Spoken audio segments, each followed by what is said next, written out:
वह शाश्वत स्थान अर्थात सतलोक को प्राप्त होगा।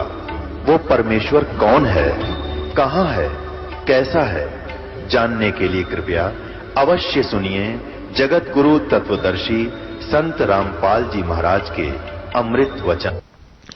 गीता जी अध्याय नंबर 15 के श्लोक नंबर 16 में दो पुरुष बताए, सरपुरुष और अक्षर पुरुष। सरपुरुष तो ये ब्रह्म है, ये 21 ब्रह्मांड का स्वामी है, और अक्षर पुरुष ये 7 संख ब्रह्मांड का प्रभु है, स्वामी है। और ये दोनों ही नाशवान हैं। इनके अंतर्गत जितने प्राणी हैं वो भी नाशवान हैं। जीवित आत्मा किसी की मरती नहीं। ये विषय अलग है, क्योंकि कुत्ते की भी ना मरती हो तो गधे की भी नहीं मरती। गीता जी अध्याय नंबर 15 के श्लोक नंबर 17 में फिर बताया कि उत्तम पुरुष तु अन्य परमात्मा इति उदाहरते है। वह श्रेष्ठ परमात्मा तो प्रभु तो कोई और है, पुरुष तो कोई और है। वो 16वें श्लोक में वर्णित दोनों से अलग है, सरपुरुष और अक्षर पुरुष से भी अन्य है। और वही तीनों लोकों में प्रवेश करके सबका धारण पोषण करता है। वो अव्यय ईश्वर है, वो अविनाशी परमात्मा है। तो पुण्यात्मा गीता अध्याय नंबर 8 के श्लोक नंबर 1 में अर्जुन ने प्रश्न किया गीता ज्ञानदाता से कि आप जी ने अध्याय नंबर 7 के श्लोक 29 में जिस तत्ब्रह्म के विषय में कहा है कि उस तत्ब्रह्म को जानकर जो व्यक्ति जरा और मरण से छूटने का प्रयत्न करते हैं, जरा मीन वृद्धावस्था, मरण माने मृत्यु, जरा और मरण केवल सतलोक में जाने से समाप्त होती है, सचखंड में। वहां वृद्धावस्था नहीं है। अपने आत्माओं प्रत्येक सदग्रंथ को हम गहराई से समझेंगे, उसमें बहुत गूढ़ रहस्य है, सांकेतिक शब्द बहुत है। अब जरा मरण क्यों लिखा यहां पर, जन्म मृत्यु क्यों नहीं कहा? जरा मरण का अर्थ है जरा माने वृद्ध अवस्था नहीं है वहां पर, तो इसका मतलब सृष्टि है वहां पर जीवन है, जहां के लिए संकेत किया जाता है सनातन परम धाम का। और ये नकली पंथों के संत कहते हैं वहां तो प्रकाश ही प्रकाश है, परमात्मा का नूर ही नूर है, और उस प्रकाश परमात्मा के अंदर आत्मा ऐसे लीन हो जाती है जैसे बूंद समुद्र में। परमात्मा निराकार है, प्रकाश ही प्रकाश है। तो ये है वह लोक वेद दंत कथा नकली पंथ जो काल के बनाए हुए तैयार किए हुए। अब ये सब फ्यूज हो जाएंगे। बुद्धिमान समाज है, आज जरा सा ध्यान इधर देंगे तो बहुत आसानी से समझ जाएंगे, सेकंडों में समझेंगे। इस तरह का ज्ञान दास ने परमात्मा कबीर जी की कृपा से आपके समक्ष कर दिया है। तो उसमें कहा कि जरा और मरण से छूटने का जो प्रयत्न करते हैं वो तत्ब्रह्म विदु, तत्ब्रह्म से उस तत्ब्रह्म को जानते, तत्ब्रह्म को से परिचित हैं, सारे आध्यात्मिक ज्ञान से परिचित हैं और सब कर्मों से परिचित हैं। अर्जुन ने 8वें अध्याय के प्रथम मंत्र में पूछा, प्रभु फिर किम तत्ब्रह्म, वो तत्ब्रह्म क्या है, अध्यात्म क्या है और ये कर्म क्या है, मुझे डिटेल से बताइए। 8वें अध्याय के 3 श्लोक में गीता ज्ञानदाता ने कहा कि वो परम अक्षर ब्रह्म है। तो पुण्यात्मा परम अक्षर ब्रह्म कहो, परम अक्षर पुरुष कहो, सरपुरुष कहो, सरब्रह्म कहो, अक्षर पुरुष कहो, अक्षर ब्रह्म कहो, ये 3 परमात्मा है, सरपुरुष, अक्षर पुरुष और परम अक्षर पुरुष। इनको हम ऐसे भी बोल सकते हैं सरब्रह्म, अक्षर ब्रह्म और परम अक्षर ब्रह्म। इनकी अपनी अपनी पावर है। 21 ब्रह्मांड का स्वामी है सरब्रह्म, सरपुरुष। 7 संग ब्रह्मांड का प्रभु है अक्षर पुरुष, अक्षर ब्रह्म, जिसको परब्रह्म भी कहते हैं। और ओवरऑल कंट्रोलर असंख्य ब्रह्मांड का स्वामी है परम अक्षर ब्रह्म, जो गीता अध्याय नंबर 15 के श्लोक नंबर 17 में कहा है उत्तम पुरुष है तो अन्य है। वो श्रेष्ठ प्रभु तो परमात्मा तो कोई और है, वो परम अक्षर ब्रह्म है। और वही तीनों लोकों में प्रवेश करके सबका धारण पोषण करता है। वो अविनाशी परमात्मा, जैसे 15वें अध्याय के गीता के श्लोक नंबर 1 में कहा है ऊर्ध्व मूलम, ऊर्ध्व माने ऊपर को, अर्ध शाखम नीचे को शाखा वाला। ये उल्टा लटका हुआ संसार रूपी वृक्ष है, और जो संत इसके सभी विभाग बता देगा, जड़ तना डार पत्ते शाखा सवेदवित, वो तत्वदर्शी संत है। तो इसमें स्पष्ट हो गया कि कहते वो तीनों लोकों में प्रवेश करके सबका धारण पोषण भी वो परम अक्षर ब्रह्म ही करता है। वो मूल है सब पूरे विश्व का, असंख्य ब्रह्मांडों का जनक है, सबका पालनहार है। यानी तीनों लोकों में प्रवेश करके सबका धारण पोषण भी वही करता है। बस सीधी सी बात। तो इन ब्रह्मा विष्णु महेश ब्रह्म और इनका रोल खत्म हो जाता है, लेकिन ये नियमित बनाए जाते हैं क्योंकि यहाँ के प्रधान बना रखे। अब इतना समझो कि जैसे एक बार फ्लड आया था हरियाणा में 1995 में, उसमें सरकारी बजट मुश्किल से 600-700 करोड़ था और एस्टिमेटेड जो नुकसान हो गया था वो 900 करोड़ का। तो सरकार नहीं भर सकती थी, हरियाणा सरकार, केंद्र सरकार ने 900 करोड़ की एड दी थी। जनता का कोई, किसी का मकान गिर गया, किसी का ट्यूबवेल खराब हुआ था, कोई फसल मुआवजा था, पशु मर गए थे, उसके लिए। तो वो एड आई थी सेंटर पे और डिस्ट्रीब्यूट की थी तहसीलदार और पटवारिया ने। अब वहां जिसने वो पैसा प्राप्त हुआ, किसी का ट्यूबवेल खराब हो गया, 10,000 रुपये मिले, तो उसने ये कहा कि मुझे तो पटवारी ने 10,000 रुपये दिए। हाँ, पटवारी कहां से देता जब सेंटर पे ऐड नहीं आती? तो जैसे संसार रूपी वृक्ष के जड़ तो पूर्ण परमात्मा है, सेंटर समझो केंद्र, और टहनियों को फल लगते हैं ये पटवारी समझो। अक्षर पुरुष एक पेड़ है, निरंजन वा की डार, सरपुरुष वा की डार, तीनों देवा शाखा है ये पात रूप संसार। इन तीनों टहनियों के जो फल लगते हैं ये हमें वर्क डन देते हैं, और वर्क डन आता कहां से? केंद्र से, जड़ से आता है, तब इनका फल लगते हैं। तो हमने उस मूल की, पूर्ण परमात्मा की पूजा करनी है, पूर्ण परमात्मा की भक्ति करेंगे, सत्पुरुष की, तो हमारे शुभ कर्म बनेंगे। तो ये ब्रह्मा विष्णु महेश बिना मांगे देंगे आपको, ये नियमत है। जैसे आपको बताया पटवारियों ने धन दिया लेकिन आया केंद्र से था। समझदार को संकेत बहुत होता है। अब यहां 8वें अध्याय के एक श्लोक में स्पष्ट हो गया कि वो परम अक्षर ब्रह्म है। अब 8वें अध्याय के 5 और 7 श्लोक में गीता ज्ञानदाता कहता है कि तू मेरी भक्ति कर। अपना मंत्र बता दिया 8वें अध्याय के 13वें श्लोक में, मेरा एक ओम मंत्र है, नथिंग एल्स। हरे राम हरे कृष्ण कृष्ण कृष्ण हरे मिला दे, राधे राधे श्याम मिला दे। ये मंत्र गीता जी में जाप करने का कोई निर्देश नहीं। तो ये शास्त्र विधि को त्याग कर मन मानना आचरण है, व्यर्थ है, यूजलेस है। इस जाप से जीव को कोई लाभ नहीं होगा। और ना ही ओम नमः शिवाय, न ओ भागवते वासुदेव नमः, न वो सैन सरनामा। तो फिर वो किस लिए जाप करते हैं हम? वो लोक वेद के आधार से। कबीर साहब कहते हैं, पीछे लग गया जाऊं था मैं लोक वेद के साथ, रस्ते में सतगुरु मिल गए, दीपक दे दिया हाथ। जैसे दास पहले श्री कृष्ण पुजारी था, विष्णु जी का पुजारी था, शंकर भगवान की भी जय जयकार करा करता, और कोई भी देवी होती उसका, श्याम जी का, हनुमान जी का कट्टर पुजारी।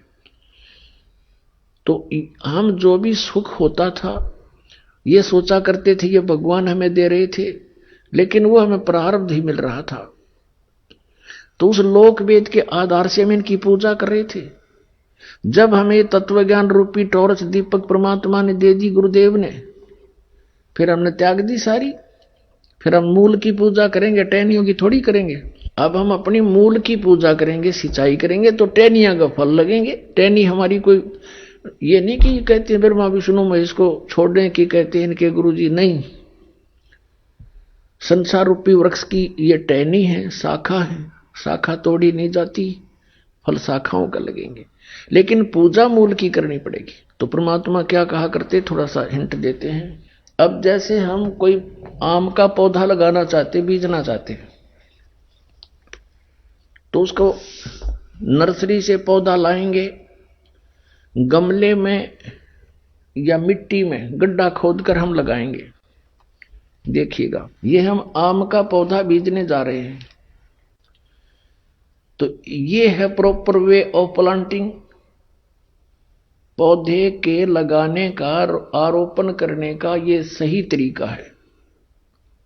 गमले में नीचे गड्ढे में जड़ गाड़ दी, गड्ढा खोदा, जड़ लगा दी, जड़ की तरफ से, मूल की तरफ से पौधे को मिट्टी में दबाया, इसकी पूजा शुरू करी, सिंचाई शुरू करी, तो ये सब टहनियां बढ़ गई, ये सब पेड़ बड़ा होगा और फिर टहनियों का फल लगेंगे। टहनी कौन सी है? रजगुण ब्रह्मा, सतगुण विष्णु, तपगुण शिव जी, ये तीनों शाखाएं हैं। अब इन शाखाओं के फल लगेंगे, लेकिन पूजा करनी पड़ेगी मूल की। तो ये हमारा अभिन्न अंग है। टहनी, ब्रह्मा विष्णु महेश जी हमारे अभिन्न अंग हैं, इनको हम छोड़ नहीं सकते, हम इनको तोड़ नहीं सकते। मूर्ख तोड़ेगा। सिंचाई यहां से करेंगे, ये फल देंगे, बिना मांगे देंगे, क्योंकि अल्लद पद हो जाएंगे। ये है शास्त्र अनुकूल साधना, यानी एक परमात्मा की पूजा करनी चाहिए, अन्य की नहीं। और हम लोक वेद के आधार से कैसे कर रहे थे देखिएगा, हम देख बालका की तरह कर रहे थे। आसी नहीं आओ जन्यों को पौधा ला रहा होता है, और किसी को यूं कहे बेटा तू गलत लगा रखा है पौधा, ऐसा नहीं लगाना, इसको ऐसे लगाओ, वो नाराज हो है कि तू हमारी विधि को गलत बताता है, तू तो हमारा शत्रु है। नहीं, मित्र है। ये देखो, ये कोई तरीका है? तो हम ऐसे किए बैठे हैं सारे। परमात्मा कहते हैं कि एक साध्य सब सद, और सब साध्य सब जावे। ये सब साधन ते नष्ट हो गया व्यक्ति, ये पौधा कैसे हरा भरा होगा? सूख जाएगा। एक साध्य सब सद है, सब साध्य सब जावे। माली सींचे मूल को, फले फूले गो। इतनी सी बात है। अब ये ज्ञान परमात्मा ने स्वयं आकर बताया हमारे को। पीछे लग गया जाऊं था मैं लोक वेद के साथ, रस्ते में सतगुरु मिले दीपक दे दिया हाथ। पहले परमात्मा हमें अपने ऊपर ही उदाहरण देकर समझाते हैं कि लोक वेद के आधार से अपना जीवन व्यर्थ कर रहा था, गलत साधना कर रहा था, और जब से सतगुरु मिल गए इस भक्ति मार्ग में, इस रास्ते में, दीपक दे दिया हाथ। ये तत्व ज्ञान रूपी टॉर्च दे दी, लैंप दे दिया, कि इस लैंप की रोशनी में हम कुमार्ग पर नहीं जाएंगे, सुमार्ग पर चलेंगे। अब गीता जी अध्याय नंबर 15 के श्लोक नंबर 17 में स्पष्ट हो गया कि परम अक्षर ब्रह्म है। गीता जी अध्याय नंबर 15 के 4 में भी स्पष्ट कर दिया है कि उसी की पूजा करो, अन्य की नहीं। ये देखिएगा श्रीमद् भगवत गीता अध्याय 15 का, इसका 1 नंबर श्लोक आपको दिखाते हैं।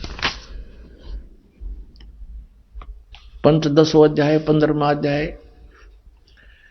ऊर्ध्व मूलम अधः शाखम अश्वत्थम प्राहु अव्यम छंदासी यस्य पर्णानि ये तम वेद स वेदवित। इसका अर्थ है कि ऊर्ध्व माने ऊपर को, मूल माने शाखा, जिसके ऊपर को शाखा है, उल्टा लटका हुआ संसार रूपी वृक्ष है। ये समझो ऐसे, ये समझो ऊर्ध्व मूलम अधः शाखम, ऊपर को जड़ और नीचे को शाखा। गीता ज्ञान दाता ने सिर्फ संकेत दिया है ऊर्ध्व मूलम अधः शाखम, बस, और कुछ नहीं बताया इसके बारे में। बाकी ऑप्शन छोड़ दिया कि तत्वदर्शी संत बताओगे इसके बारे में। तो परमेश्वर स्वयं आए थे कबीर जी तत्वदर्शी संत की भूमिका करने के लिए। उन्होंने स्वयं आकर बताया था कि अक्षर पुरुष जैसे जमीन से बाहर दिखाई देता है, ये एक पेड़ कहलाता है। अक्षर पुरुष और सर पुरुष, अक्षर पुरुष एक पेड़ है और सर पुरुष वहां की डार, और तीनों देवा शाखा हैं ये पाते रूप संसारी। ये परमात्मा कबीर भगवान ने 600 वर्ष पहले बताया था। अक्षर पुरुष एक पेड़ है, निरंजन कहो सर पुरुष कहो वा की डार, और तीनों देवा शाखा है ये पात रूप संसार। तो वो परमात्मा ही स्वयं आकर के अपना ज्ञान अपने द्वारा रची हुई सृष्टि को ठीक ठीक बताते हैं। अब ये हम पढ़ेंगे गीता अध्याय नंबर 15 का श्लोक नंबर 1 आसानी तस्मद्भाव का। ऊर्ध्व मूलम अधः शाखम अश्वत्थम प्राहु अव्यम। ऊपर को जड़ नीचे को शाखा वाला ये संसार रूपी उल्टा लटका हुआ अविनाशी वृक्ष है। छंदासी यस्य प्रणानी, इसके छंद माने विभाग, पत्ते आदि इसके जो विभाग हैं, जो ये तम वेद, जो उसको जानता है, इन सब को जानता है विस्तार से, स वेदवित, वह वेद के तात्पर्य को जानने वाला है। इनका अनुवाद गलत देखो। आदि पुरुष परमेश्वर मूल वाले, यानी ऊपर जो मूल है जड़ रूपी परमात्मा, वो तो परम अक्षर ब्रह्म है। आदि पुरुष परमेश्वर सर्वशक्तिमान, ये पूर्ण परमात्मा परम अक्षर ब्रह्म है। यहाँ ये इन्होंने अनुवाद गलत कर दिया। अधः शाखम, अधः माने नीचे करना था। ये देखो इसी के दूसरे श्लोक में ये अनुवाद में अधः माने नीचे, अधः माने नीचे, ये दूसरे श्लोक में।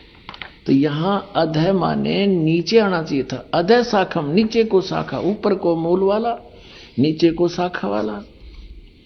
संसार रूपी वृक्ष को अविनाशी कहते हैं, वेद जिसके पत्ते कहे गए हैं। उस संसार वृक्ष को जो पुरुष मूल सहित तत्व से जानता है, यानी जड़ते लेकर पत्तों तक जो बता देता है, स वेदवित, वह वेद के तात्पर्य को जानने वाला, अर्थात वो तत्वदर्शी संत है। अब यहां क्या कहा है, अब हम चौथे में आ जाते हैं कि तत्वदर्शी संत की प्राप्ति के उपरांत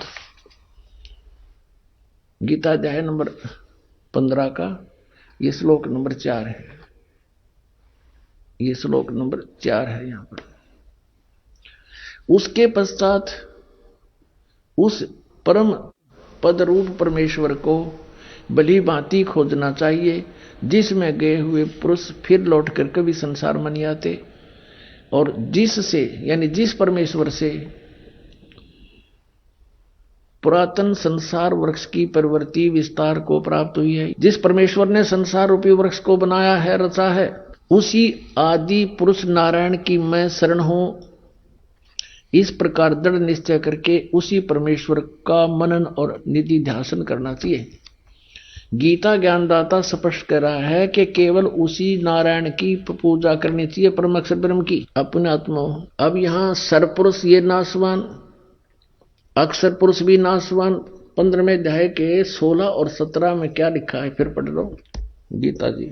अब हम यहां पढ़ रहे थे अध्याय नंबर 15 का, ये 15 है, इसका श्लोक नंबर ये 16 है। यहां से इसमें लिख रहा क्या, दिवौ इमौ पुरुषौ लोके सर्च अक्षर एव च सर सर्वाणी भूतानि कुटुस्थ अक्षर उच्यते।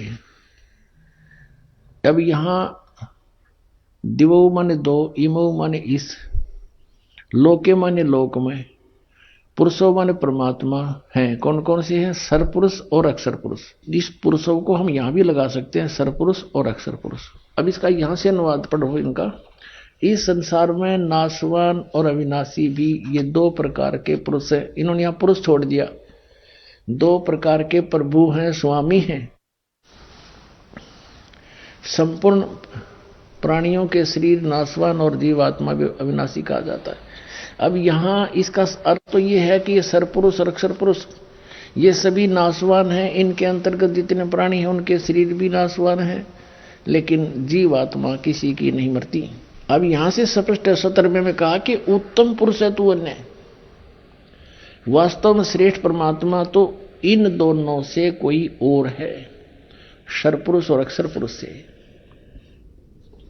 उत्तम पुरुष है तू अन्य, परमात्मा इति उदारते, जिसको भगवान कहा जाता है, श्रेष्ठ आत्मा कहा जाता है।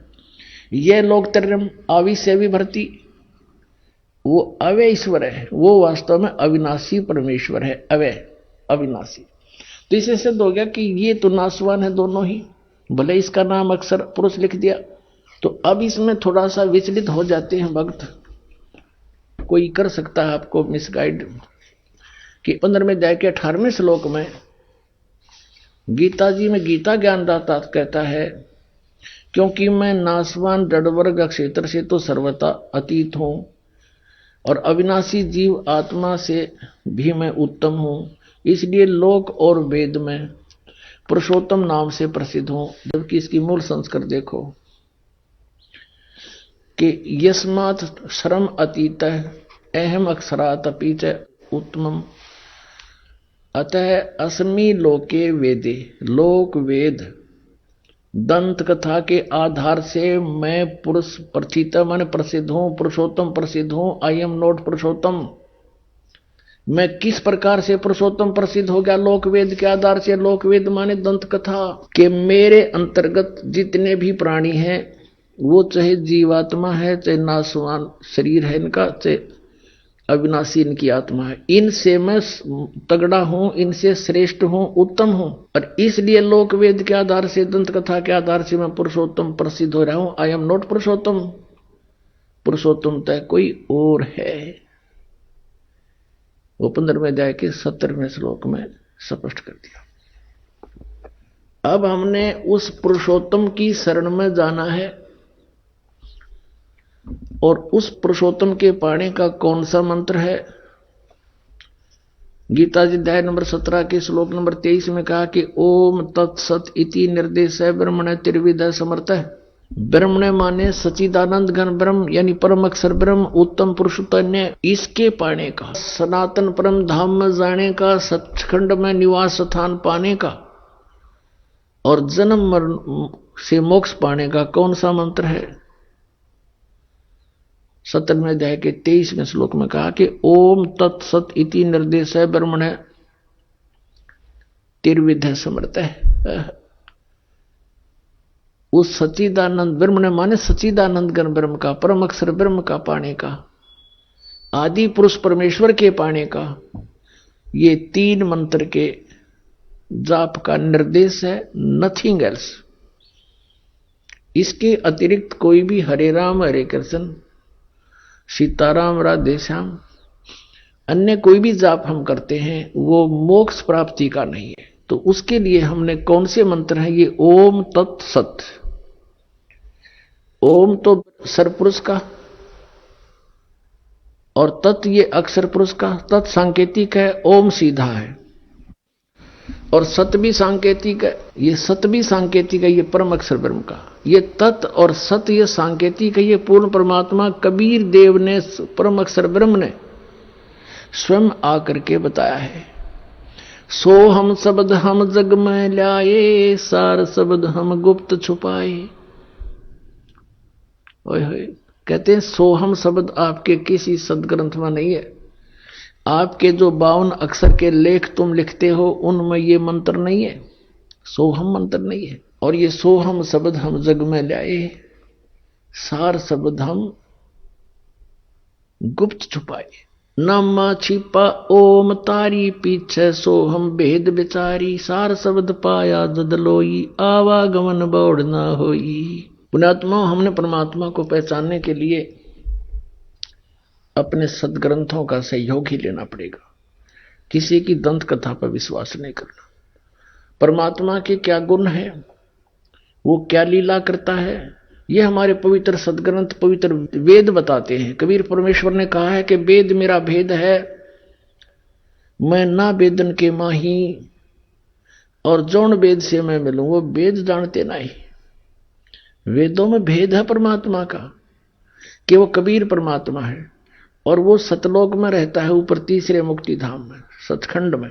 वहां से गति करके आता है, साधु रूप बनाता है, कवियों की तरह आचरण करता है, और यहां अच्छी आत्माओं को आकर मिलता है। आपको थोड़ा सा हिंट देते हैं, फिर उन आत्माओं के बारे में जानकारी देंगे जिनको भगवान मिले थे। ऋग्वेद मंडल नंबर 9 देखिएगा, और सूक्त नंबर आपको दिखाते हैं। ये है ऋग्वेद। ये कहां से प्रकाशित है? प्रकाशक सार्वदेशिक आर्य प्रतिनिधि सभा, महर्षि सिद्धांत भवन, रामलीला मैदान, नई दिल्ली। इनके फोन और फैक्स नंबर हैं। मुद्रक है Prince offset printers, 1510 Pataudi house, Daryaganj, नई दिल्ली से। अब देखिएगा, ऋग्वेद मंडल नंबर 9 और सूक्त नंबर 86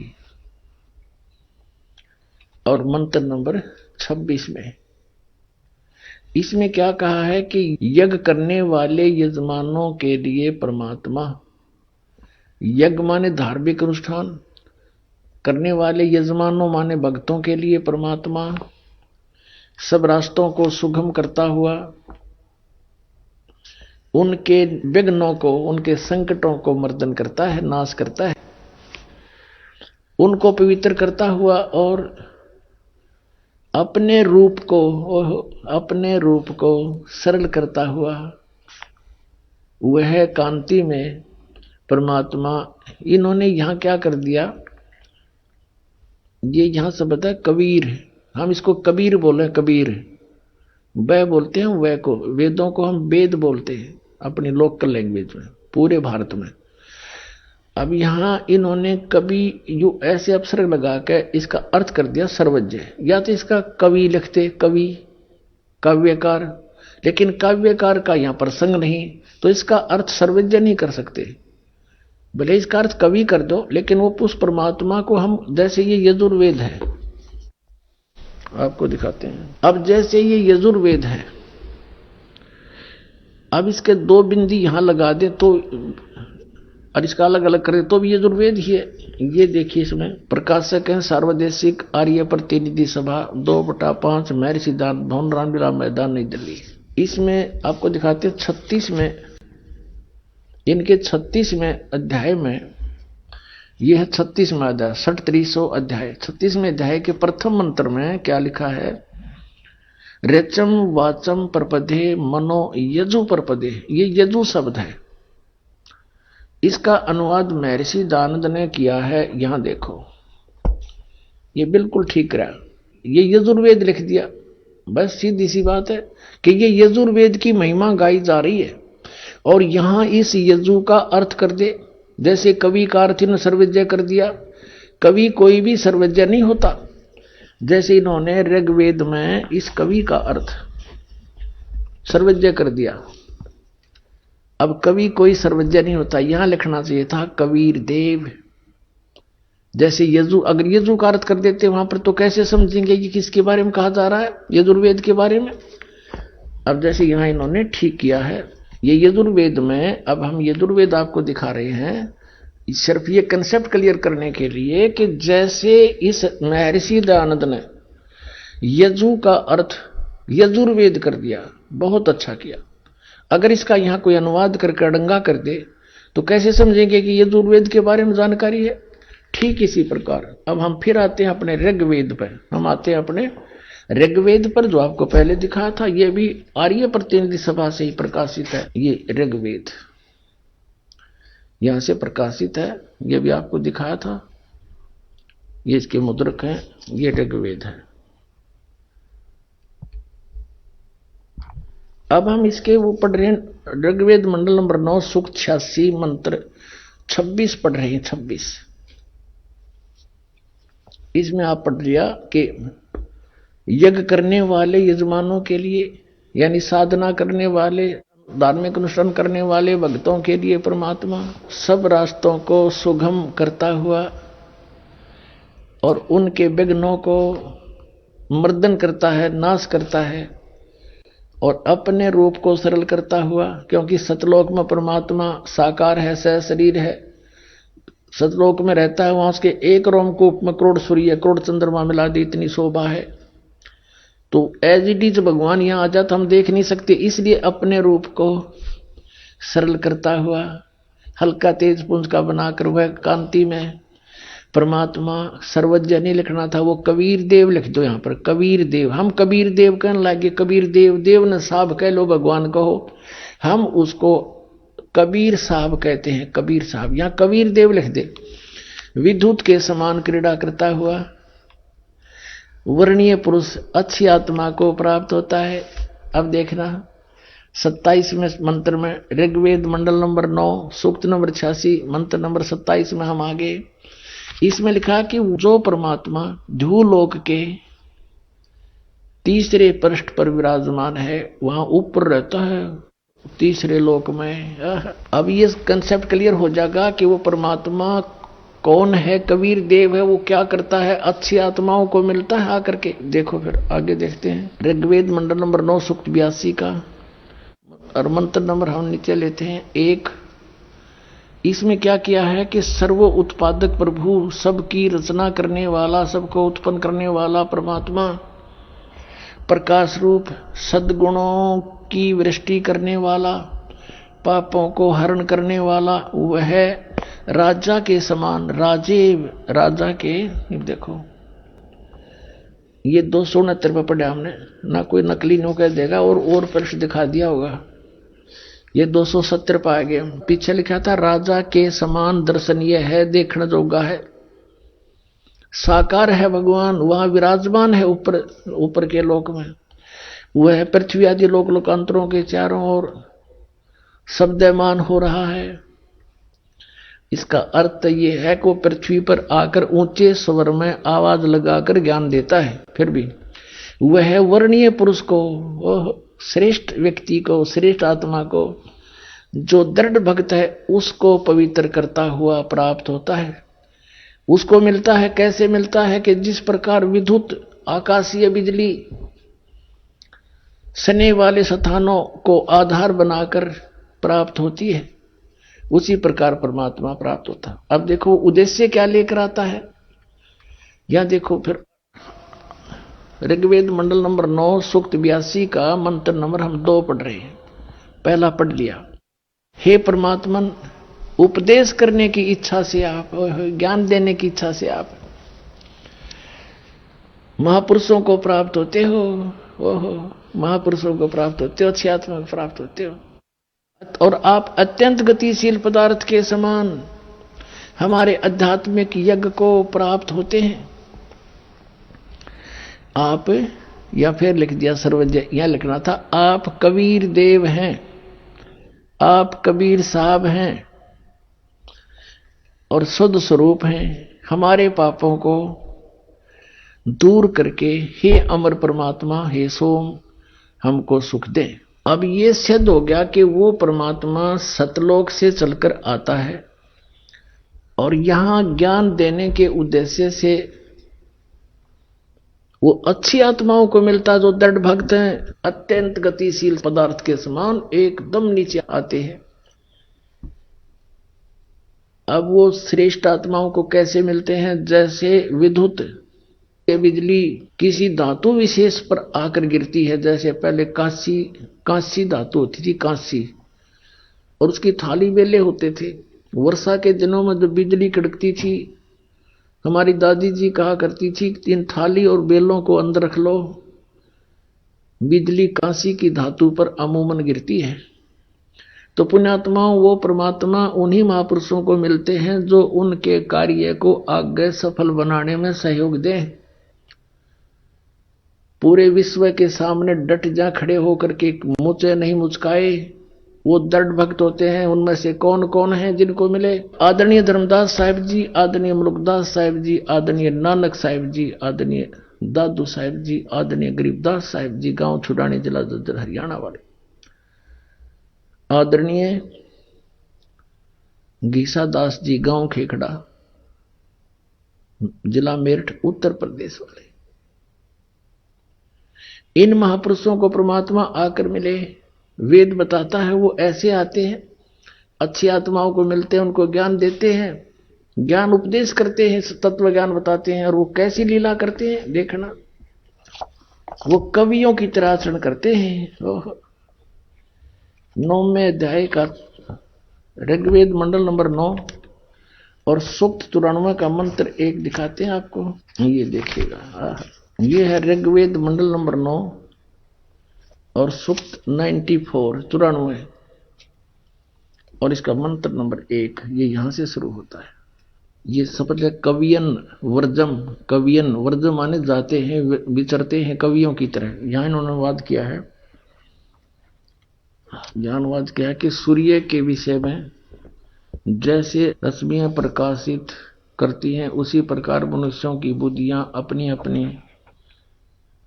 अपनी उत्कृष्ट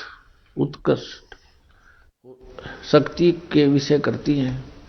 जिस परमात्मा में सर्वोपरि बलों के समान शुभ बल है, वह परमात्मा कर्मों का अध्यक्ष होता हुआ, सबको पवित्र करता हुआ, कवियों की तरह आचरण करता हुआ, हाय हाय, कवियों की तरह आचरण करता हुआ, वर्जम माने विचरता है, ये अड़ंगा डाल दिया। वर्जम माने जाता है, घूमता फिरता है। वो परमात्मा किन किन महापुरुषों को मिले, अभी आपको बताया था। आदरणीय धर्मदास साहिब जी, हिंदू धर्म के जो लोक वेद के आधार पर ज्ञान प्राप्त, उस पर इतना आरूढ़ था कि बहुत समय तक परमात्मा के ज्ञान को स्वीकार नहीं किया। बहुत से प्रश्नोत्तरी की, तब जाकर वो बात समझ में आई। आदरणीय धर्मदास साहिब जी को परमात्मा मथुरा में मिले। मथुरा में वहां स्नान करने के लिए तीर्थों पर भ्रमण कर रहे थे। जैसा भी लोक वेद सुना हुआ था, रूपदास नाम के उनके गुरुजी से 68 तीर्थ, हरे राम हरे कृष्ण सीताराम राधे श्याम, राधे राधे श्याम मिला दे, इस तरह के मंत्र बता रखे थे। और एकादशी का व्रत, 68 तीर्थों की यात्रा कर ले बेटा, तू स्वर्ग में चला जाएगा। रूपदास जी ने ऐसा गाइड कर रखा था उस प्यारी आत्मा आदरणीय धर्मदास साहिब जी को। भगत धर्मदास जी मथुरा में गए हुए थे। वहां एक जिंदा महात्मा का रूप बनाकर के धर्मदास जी को मिले। धर्मदास जी से जाकर कहा, हे महात्मा जी, क्योंकि धर्मदास जी ने वेशभूषा बना रखी थी, एक महात्मा जैसा लगे था, माथे में तिलक ला रखा, कंठी पहन रखी। जाकर परमात्मा ने कहा, हे महात्मा जी, मैं भटक रहा हूं भगवान के लिए, मुझे कहीं रास्ता नहीं मिला। बहुत से गुरु बनाए हैं, बहुत से संतों से मिला हूं, मेरी संतुष्टि नहीं हुई, लेकिन ऐसा लगता है जैसे आपसे मुझे कुछ राहत मिलेगी। आप ये क्या पढ़ रहे थे? क्योंकि उसमें धर्मदास जी गीता जी का नित्य पाठ किया करता था। धर्मदास जी ने कहा कि मैंने गीता का पाठ किया है, हमारी पवित्र शास्त्र है ये। और जिंदा महात्मा मुसलमानों के अंदर एक फकीर होते हैं जो ऊपर से एक टोपा पहनते हैं काला सा, और एक ओवरकोट पहनते हैं काला ही, घुटनों से काफी नीचे तक एक कच्छा पहनते हैं। तो ऐसी वेशभूषा वाले को जिंदा महात्मा कहते हैं। तो कहा, ये महात्मा जी मुझे ज्ञान बता दो, मैं तो भटक रहा हूं। धर्मदास जी ने कहा था कि आप पहले गुरु बनाओ, गुरु के बिना मोक्ष नहीं होता। तो कबीर परमेश्वर जी ने कहा कि गुरु तो मैं बनाऊंगा, लेकिन मेरी शंका का समाधान हो, और आपको बना लूंगा गुरु में। पहले को तो पहले बना लेता हूं, लेकिन शंका समाधान अवश्य चाहूंगा। धर्मदास साहिब जी ने कहा कि नहीं, गुरु जी तो मैं नहीं बन सकता, क्योंकि मुझे आदेश नहीं गुरु बनने का। आपको मैं अपने गुरु जी से नाम दिला दूंगा, बड़े पहुंचे हुए महात्मा है। तो परमात्मा ने उसे एक प्रश्न किया कि आप क्या नाम जाप करते हो? धर्मदास जी ने कहा कि हरे कृष्ण हरे राम, राम राम हरे हरे, कृष्ण कृष्ण हरे हरे, राधे श्याम राधे राधे श्याम मिला दे। ओम नमः शिवाय, ओम भगवते वासुदेव नमः। तो परमात्मा ने कहा कि आप गीता जी को पढ़ते हो? कहा जी। क्या गीता जी में ये मंत्र हैं? ना जी, ना जी। फिर आप इन जाप कहां से क्यों कर रहे हो? 16 में जाके 23वें श्लोक में लिखा, शास्त्री विधि को त्याग कर जो मनमाना आचरण करते हैं उनको कोई लाभ नहीं होता, ना उनका मोक्ष होता, ना उनको परम गति प्राप्त होती, ना कोई सुख होता। फिर किस लिए कर रहे हो? अब धर्मदास को याद थे वो श्लोक, गीता साथ लिए हुए था। वो समझ गया बात तो सही है, आप तो अवहेलना कर रहे हो भगवान के आदेश का, आप तो दोषी हो रहे हो। आप किसकी पूजा करते हो? गीता किसने बोला है? कि श्री कृष्ण जी ने बोला। धर्मदास जी ने कहा कि श्री कृष्ण जी ने गीता का ज्ञान दिया। परमात्मा ने कहा चल हम यही बात छोड़ देते हैं, बड़ी बात नहीं करते आगे। श्री कृष्ण जी ने गीता का ज्ञान दिया, आप श्री कृष्ण की पूजा करते हो। क्या श्री कृष्ण नाशवान है या अविनाशी है? धर्मदास जी कहते अविनाशी हैं, ये तो सर्वशक्तिमान है, इनके कोई जन्म मृत्यु नहीं होती। ब्रह्मा विष्णु महेश ये अजर व अमर है। तो परमात्मा ने उनसे कहा कि गीता अध्याय नंबर 4 के श्लोक नंबर 5 और 9 में, अध्याय 2 के 12 में, अध्याय 10 के 2 मंत्र में ये गीता ज्ञान दाता कहता अर्जुन तेरे मेरे बहुत जन्म हो चुके, तू नहीं जानता मैं जानता हूं। फिर ये अविनाशी कैसे हुआ?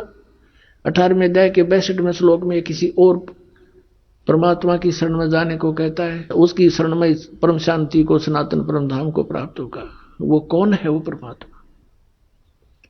वो तो आपके गीता ज्ञान दाता से अन्य है।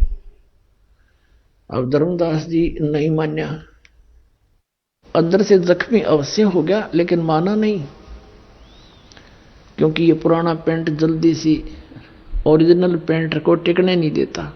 लेकिन परमात्मा के पास भी रेगमार है, पूरा साफ करके चढ़ा होगा। अंतर ध्यान हो गए, उनको मिले नहीं। एकदम सामने से अंतर ध्यान होते ही तो अक्का बक्का रह गया। तो ये भगवान ही तो फरिश्ता था, ये तो कोई देवता था, कोई ज्ञानी पुरुष था, कोई सिद्ध पुरुष था। देखो कितना सच्चा ज्ञान बता रहा है उसने। फिर बाद में सारे श्लोक देखे अपनी गीता में, रोज सारी रात करवट लेता रहा, ये भगवान अब के दर्शन दे दो, अब के दर्शन दे दो। कहने का भाव ये है दास का कि 2-3 ट्रिप में जाकर सेट होया धर्मदास, और फिर ऐसा हो गया पूरा संसार एक तरफ और धर्मदास जी एक तरफ। तो वो दृढ़ भक्त थे। इसी प्रकार आदरणीय नानक साहिब जी को परमात्मा मिले, पहले मिले अपने कबीर रूप में जाकर, जो धानक रूप में, जुल्हा रूप में रहा करते थे काशी में। और आदरणीय नानक साहिब जी उसमें सुल्तानपुर शहर के अंदर अपनी बहन नानकी के घर पे, यानी वहां रहा करते थे।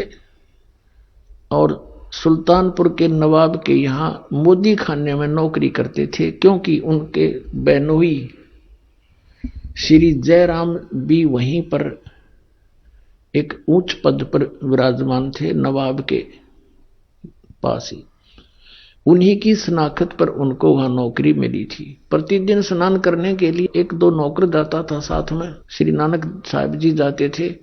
बेई नदी सुल्तानपुर के साथ से ही बह रही है, वहां स्नान करने जाते थे।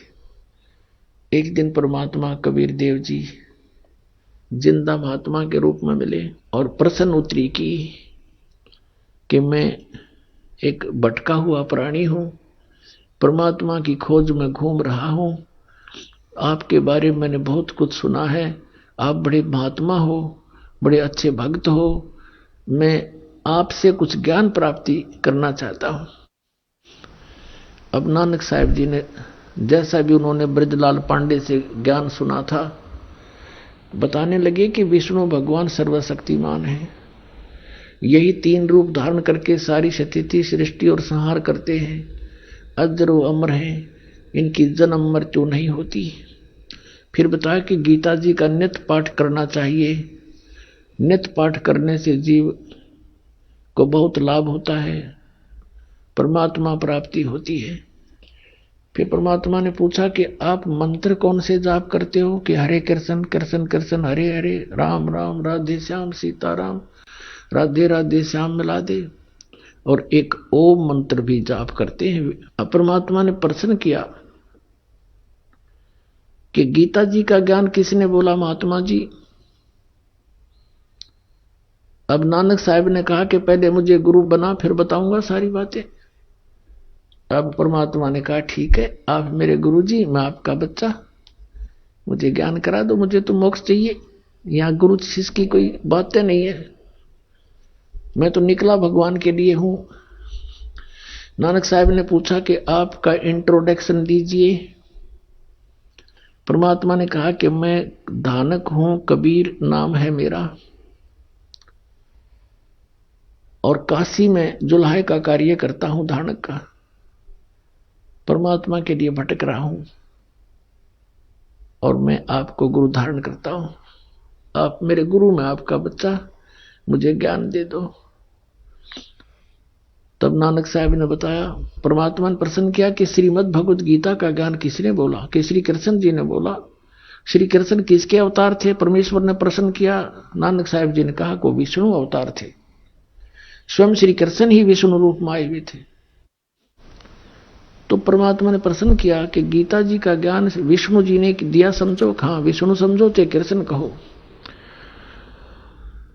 तो गीता अध्याय नंबर 4 के श्लोक नंबर 5 और 9 में, गीता जी अध्याय नंबर 2 के श्लोक 12 में, गीता अध्याय नंबर 10 के श्लोक नंबर 2 में गीता ज्ञानदाता कहता है कि अर्जुन तेरे और मेरे बहुत जन्म हो चुके हैं, तो नहीं जानता मैं जानता। कि हे गुरुजी, ये तो नासवान है, अविनाशी कहाँ हुए? आपकी ग्रंथ में लिखा है। तो 18वें अध्याय के 62वें श्लोक में कहा कि तू सर्वभाव से उस परमेश्वर की शरण में जा, उसकी कृपा से तू परम शांति को, सनातन परम धाम को प्राप्त होगा। तो वो परमात्मा कौन है? मुझे तो उसकी खोज है बस। अब इस बात से नानक साहब जी एकदम चकित हुए कि सचमुच।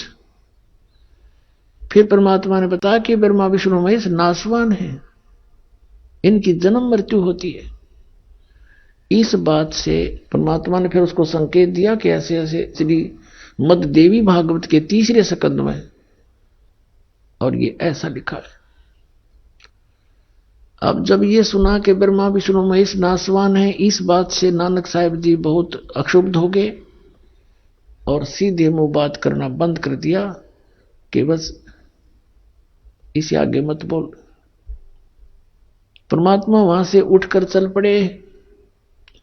उसमें कुछ और भी भक्त वहां स्नान करने गए थे, वो भी बैठ के वार्ता सुनने। जब कबीर साहब चले गए वहां से, तो नानक साहब जी से पूछने लगे, अन्य कोई भक्त बैठे थे, वो व्यक्ति स्नान करने आए हुए थे, कि हे नानक साहब जी, ये आपको जो गुरुजी बोल रहे थे, ये आपका चेला, ये कौन था? कि ये धानक था, कमीण, छोटी जात का, छोटा मुंह, बड़ी बातें कर रहा था, ब्रह्मा विष्णु महेश को नासवान बता रहा था ये। और मैंने इसको फिर सुनाया सही ज्ञान, थे हार के भाग गया। पुण्यात्माओं, नानक साहब जैसी पुण्यात्मा में भी अहम भरा हुआ था, होमो था इनमें। उस होमो के कारण परमात्मा से दूर हो गए। उसके बाद सारी रात करवट लेते रहे कि सचमुच गीता जी को फिर गहराई से पढ़ा, अन्य ब्राह्मणों से उसका निष्कर्ष निकलवाने की चेष्टा की। उन्होंने कोई सीधे मुंह जवाब नहीं दिया कि नहीं, ये तो अपने बारे में बोल रहे। देवी भागवत को पढ़कर देखा नानक साहब जी ने कि सचमुच इसमें तो नासवान लिखा है, इनके माता पिता भी हैं, और ये हिंदू धर्म के गुरु इसके बारे में परिचित नहीं है। बहुत बुरी तरह तड़फ की कि सचमुच वो कौन थे। अब काशी कोई निकट है नहीं, वहां जाऊं कैसे? नौकरी करता हूं, नौकरी त्यागूं कैसे? और क्या पता ये कौन था, कोई देव था या वैसे ही कह रहा था ये काशी में रहता हूं, धानक हूं। अंदर से पुकार की है, परमात्मा मुझे फिर से दर्श दो, मुझे उस महापुरुष से फिर से मिला दो। अंदर से पुकार परमात्मा आत्मा की सुनते हैं। जब 6 महीने बीत गए इस दृष्टांत को, और डेली वो जाते वहां देखते रहते हैं कि कहीं आज फिर दिखाई ना दे जा। अब फिर दूसरी बार जब परमात्मा आए, जब पूरी तरफ थी उनको, उसी समय सुबह सुबह स्नान करने के लिए बेई नदी पर गए हुए थे और स्नान करने की तैयारी में थे। गर्मियों का मौसम था। परमात्मा जब वहां पहुंचे तो नानक साहब जी ने देखा कि महात्मा आ रहे हैं, उनके निकट पहुंच गए। उसी तरह फिर बात करने लगे। काफी देर चर्चा हुई। तो उस समय जब वो दोनों बात कर रहे थे तो अन्य नहीं देख पा रहे थे, वो सोच रहे थे कि अकेले नानक साहब बातें कर रहे हैं, किससे कर रहे हैं। तो दूसरे कहा करते कि ये भक्त आदमी है, अपने आप ऐसे ही बोलता रहता है, कई बार भगवान की महिमा गुनगुनाता रहता है और वो बातें ऐसे कर रहा है जैसे सामने कोई बैठा हो। तो अन्य जो स्नान करने के लिए गए थे वो अपना स्नान करने में व्यस्त हो गए। तो उसी समय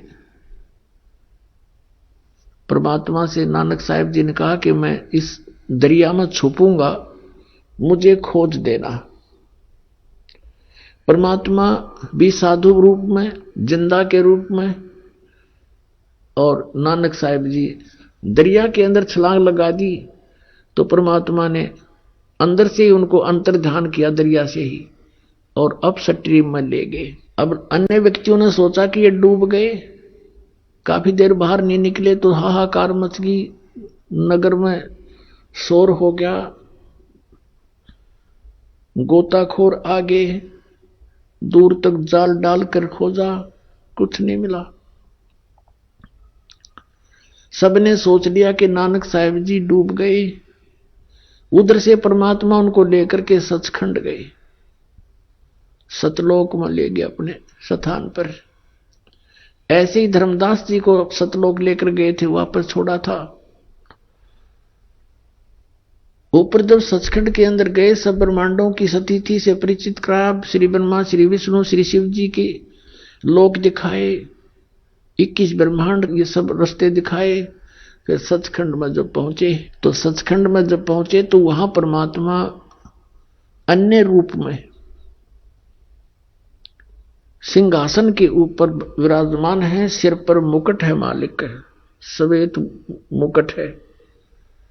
आइए अब हम उन श्रद्धालुओं के अनुभव जानते हैं जो जगत गुरु तत्वदर्शी संत रामपाल जी महाराज जी से दीक्षा प्राप्त कर चुके हैं तथा उनके द्वारा बताए गए भक्ति मार्ग पर चल रहे हैं। नमस्कार सर। साहब जी। सर क्या नाम है आपका? रोशन दास। सर कहाँ से हैं आप? मैं हरियाणा जिला कुरुक्षेत्र में रहने वाला हूँ। सर संत रामपाल जी महाराज से नाम दीक्षा आपने कब ली? सन 2004 में ली जी। सर संत रामपाल जी महाराज से नाम दीक्षा लेने से पहले क्या आप कोई भक्ति साधना भी करते थे? हाँ जी, उससे पहले मैंने गुरु भी बना रखा था और शिव जी महाराज की भक्ति करता था, बजरंगबली महाराज की भक्ति करता था और माता की पूजा भी करता था और गुरु भी बना रखा था। इसके अलावा मैं सभी मंदिरों में जाता था, माता के मंदिर में भी जाता था, शिव जी महाराज के मंदिर में भी जाता था और बजरंगबली महाराज के मंदिर में भी जाता था। और गुरु जी ने जो मंत्र दे रखा था उसका भी मैं जाप करता था और शाम सवेरे 2 बत्ती करता था इन सभी की। एक दिन मेरे मन में विचार उठता है कि मैं इनकी सबकी भक्ति भी करता हूँ और इतना परेशानी भी क्यों है मेरे को।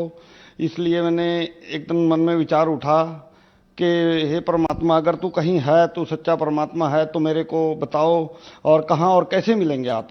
एक दिन अचानक मैंने सुबह सुबह टीवी खोला, टीवी में संत रामपाल जी महाराज के प्रवचन चले हुए थे।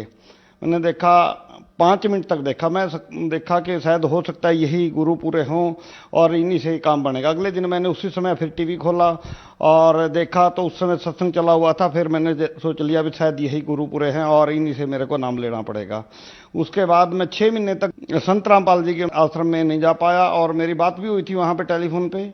वो कहते थे यहाँ आओ, आपको नामदान दिया जाएगा और आपको के सारे सुख मिलेंगे, पर मैं 6 महीने तक नहीं जा पाया। उसके बाद अचानक गुरुजियों के सत्संग चले थे, जैसे पहले करनाल आए गुरुजी, कुरुक्षेत्र आए, अम्बाड़ा आए, यमुनानगर गए थे। सन 2004 में जैसे गुरुजी आए, सत्संग शुरू हुआ, पहले दिन पहले ही सत्संग में मैंने गुरुजियों से नामदान ले लिया और उसके बाद से मैं संत रामपाल जी महाराज के बताए अनुसार भक्ति कर रहा था। सर हमने सुना है कि संत रामपाल जी महाराज से नाम दीक्षा लेने के बाद श्रद्धालुओं को बहुत सारे लाभ प्राप्त होते हैं, तो क्या आपको भी लाभ प्राप्त हुए? हाँ जी, मेरे को बहुत सारे लाभ प्राप्त हुए। मेरा हर तरह से परमात्मा ने जब से मैंने नाम लिया, हर तरह से परमात्मा जैसे साथ साथ रहते थे और हर तरह के लाभ दिए। पर मैंने कुछ गलतियां की बीच में, उस समय परमात्मा ने मेरे को लाभ नहीं दिया, बीच में मेरे को दिक्कतें आई। तब मैंने एक बार सन 2004 में मैंने एक प्लांट लगाया था। उस प्लांट में मैंने 40-50 लाख रुपए लगाया था, उसमें जमीन भी बेची थी, कहीं से कर्जा भी लिया था और वो प्लांट मेरा फेल हो गया हर तरह से। मैंने पूरी कोशिश की उस प्लांट को चलाने की, मगर मेरा प्लांट चल नहीं पाया। लास्ट में मैंने सोचा भी या तो अब मरना पड़ेगा कहीं पे या परमात्मा मेरे प्लांट को चलाओ। तो मैंने परमात्मा से रो रो के प्रार्थना की। मैं आधा घंटा अपने कमरे में पड़ के रोता रहा। रोते रोते मेरे को बाहर से प्लांट के चलने की आवाज़ आई और मैंने देखा भी प्लांट तो चलने की स्थिति में नहीं था, ये चल कैसे गया।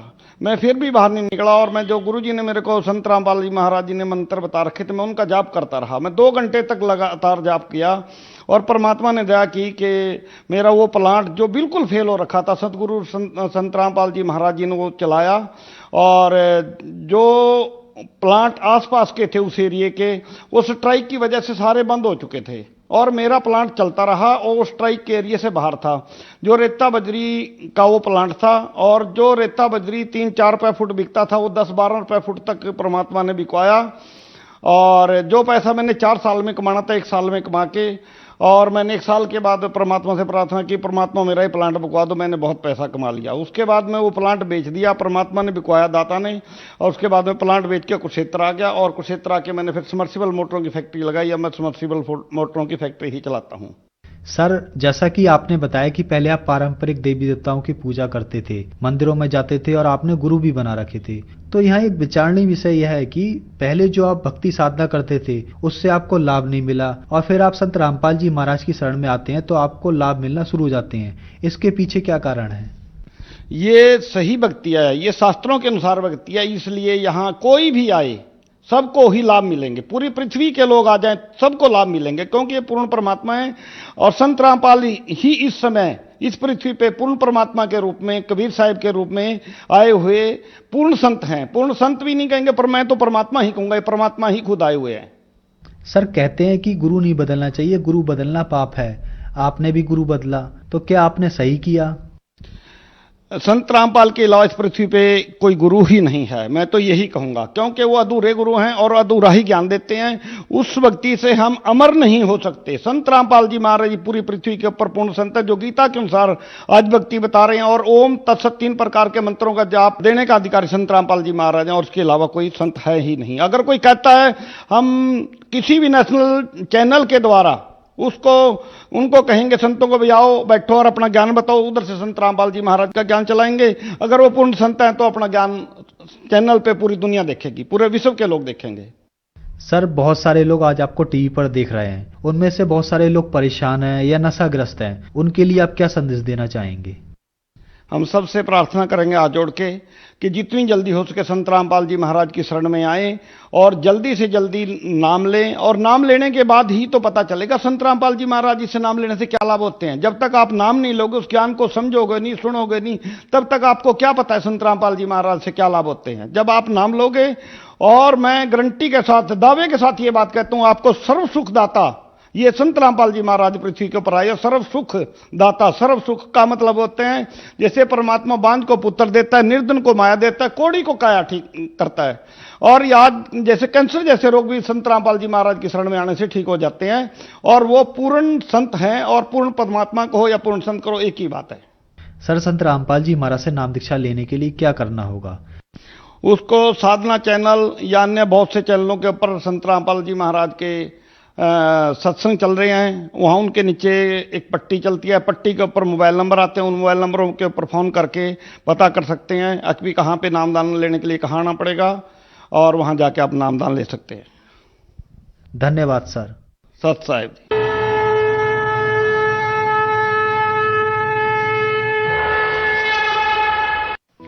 आप सुन रहे थे जगत गुरु तत्वदर्शी संत रामपाल जी महाराज के मंगल प्रवचन।